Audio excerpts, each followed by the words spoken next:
Okay, so ready to dive in. Today, we're tackling something pretty massive, but also super fascinating. Yeah, we're going deep on the Bill of Rights. Exactly. But we're not going to be like, pouring over legal jargon or anything. No textbooks this time. Nope. Our source material is, get this, a poem. A poem that breaks down the Bill of Rights into 10 pillars of liberty. Pretty clever, actually. Yeah, each one represents like one of those core amendments. Exactly. It's a framework, really. So our mission today is to not just, go over these rights one by one, Right. but to really see how they like all work together. Right, the interconnectedness. Yeah. And how they like still actually matter in our lives, today. Absolutely. I mean, that's the thing about the Bill of Rights. It's not just some historical document, right? Definitely not. It's a living, breathing thing. It's constantly being, tested and reinterpreted. Undebated, yeah. Yeah. Okay, let's jump into Pillar 1. Okay, so Pillar 1, This one goes straight for some of the biggest, most essential freedoms we have. freedom of religion, speech, Dress. assembly, and even the right to petition the government. Yeah, wow, it covers a lot. But it's not just about, like, yelling your opinions from the rooftops, is it? No, not at all. It's much broader than that. Okay, good, because I was going to say. It's about, seeking out information. It's about forming your own opinions based on that information. Right. It's about joining with others who share your views. Oh, so like protests and stuff? Exactly. And it's about challenging authority, like actually holding those in power accountable for their actions. Which, let's be honest, is something that never goes out of style, Yeah. ever. I mean, think about, like, how relevant this all is right now, especially with everything happening online. Oh, absolutely. Censorship, hate speech, the spread of misinformation. It's like a whole new frontier for free speech, right? Totally. It's like we're trying to figure out, how do these freedoms even work in a digital world? And that struggle, that very debate, actually underscores just how vital this first pillar is. It's like, without it, all the other pillars we're about to discuss become so much harder to even, exercise, Defend. Yeah, even. exactly. So in a way, it's kind of like the foundation. It's the bedrock, Okay, Pillar 2.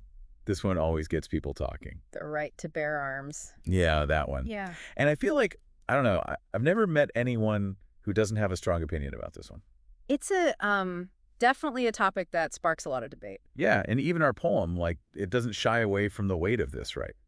It even uses the phrase, arms to stand your ground. Right. And understanding the historical context here is crucial. I mean, back when the Bill of Rights was written, it was really about making sure that, Citizens can protect themselves. well, yeah, and the whole nation. The idea was to have, citizen militias that could defend the young country, right? Makes sense back then, but things have obviously changed a lot since then, right? Oh, definitely. And so have the interpretations of what this right actually means and how it applies to, modern life. Which kind of ties into that whole living, breathing document thing. Right. Yeah. It evolves. It does. Okay, so Pillar 3. Okay. No quartering of soldiers. Now this one, to me, seems a bit, Outdated, maybe. yeah, are we really worried about soldiers barging into our homes and demanding a bed for the night? Right. On the surface, it might seem that way, but think about the underlying principle here. Okay. It's about the sanctity of your home, your private space. It's about drawing a line in the sand and saying, this is where the government's power stops. Oh, I see what you mean. So, even though it's about soldiers from, centuries ago, Right. the core idea is about protecting individual liberty from government intrusion. Exactly. And that actually connects to a lot of issues we're dealing with today, right? Absolutely. I mean, think about, government surveillance programs, data collection, all that stuff. They all raise questions about, how far can the government go? It's like the spirit of the Third Amendment is reaching into our modern world, Totally. We're still struggling with that same basic question. Where do we draw the line? Where does individual freedom end and state power begin? Exactly. Okay, on to Pillar 4, protection from unreasonable searches and seizures.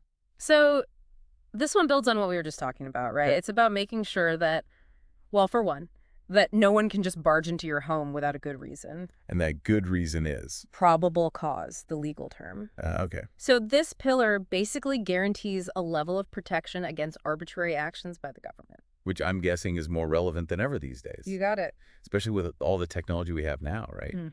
I mean, what does unreasonable search and seizure even mean in the age of the internet? What about our emails, our browsing history, Oh, yeah. our location data. Does the Fourth Amendment, like, even apply to all that? Those are the million-dollar questions, right? I Yeah. mean, the courts are constantly having to figure out how these, like, age-old principles apply to this constantly changing world of technology. Could be tough.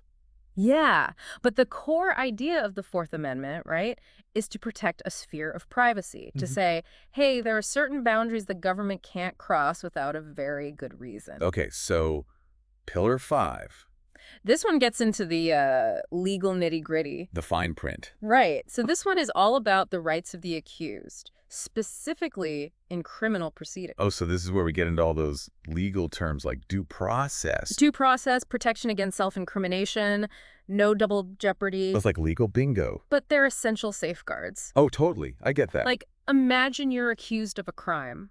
Doesn't even matter what it is, right? Mm. This pillar basically says, hey, no matter what you're accused of, you deserve to be treated fairly throughout the entire legal process. So you have the right to remain silent. Exactly. You can't be tried twice for the same crime.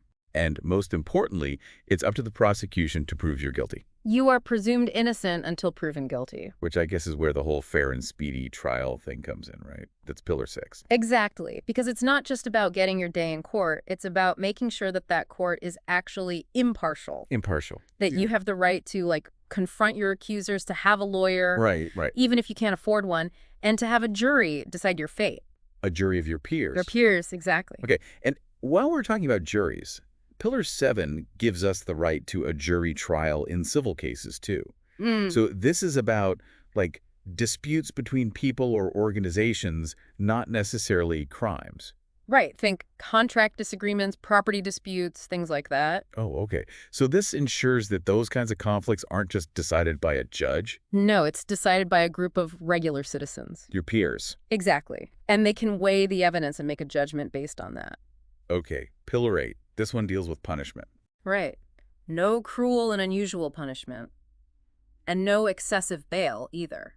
And I imagine what might have been considered, cruel back in the 1700s is probably pretty different from what we consider cruel today. Oh, definitely. What's considered cruel is constantly evolving as our society changes, as our values change. Which is why this one's so tricky, right? Yeah, it's at the heart of some really intense debates we have today. I take. Well, think about capital punishment, for example. All right. Solitary confinement, the conditions in our prisons.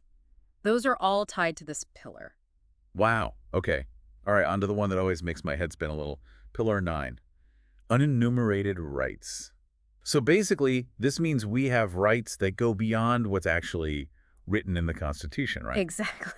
It's kind of brilliant when you think about it. The founders knew they couldn't predict every single right that might become important in the future. So they left this. This opening, this space for, interpretation and growth. And that's led to things like, Well, the right to privacy, for one. The right to travel. Even the right to education. And these are all things that aren't explicitly spelled out in the Constitution, but... but they're considered essential to a free society. Exactly.